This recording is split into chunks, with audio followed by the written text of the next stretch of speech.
Hi, this is Rich from Rich Crawley Reptiles. This is a customer inquiry video. This is one of a number of ivories I produced this year. This is the second pairing of the parents from a ivory to a matrix het T negative. This is another one of the clutch that is starting to darken up, getting ready to shed.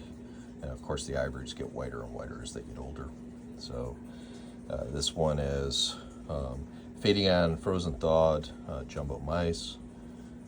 As I've mentioned in some of the other videos, the typical setup I have for hatchlings is I set them up in a 6-quart shoebox, water bowl, high box, which I'll put on afterwards.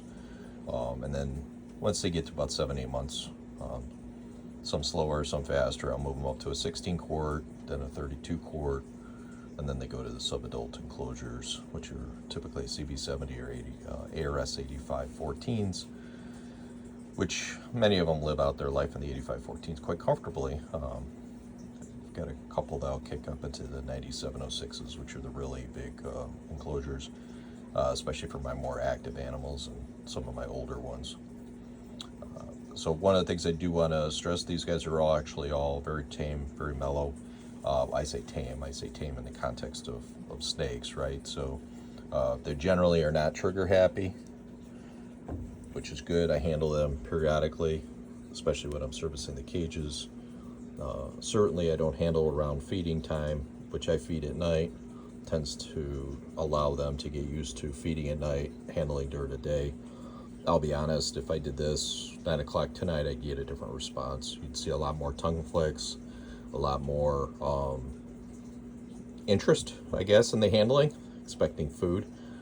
So they are definitely triggered by heat. So I always encourage, early, like late morning, early afternoon holdings, sessions. That way you get them used to the daytime activities and then night times for food.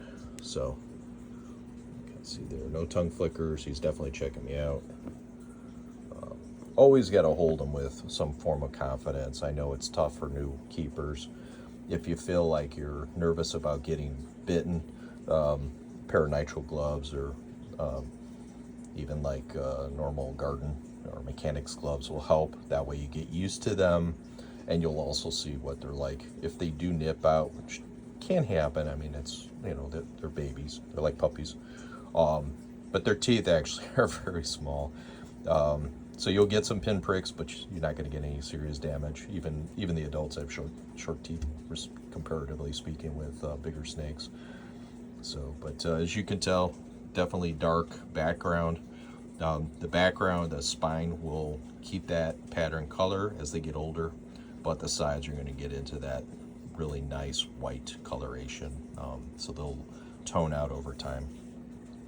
If you keep them on cocoa, this is something I should have mentioned before in other videos, but if you keep them on cocoa, some cocoa products actually will discolor their skin to almost a tea-colored, so you'll never see the white.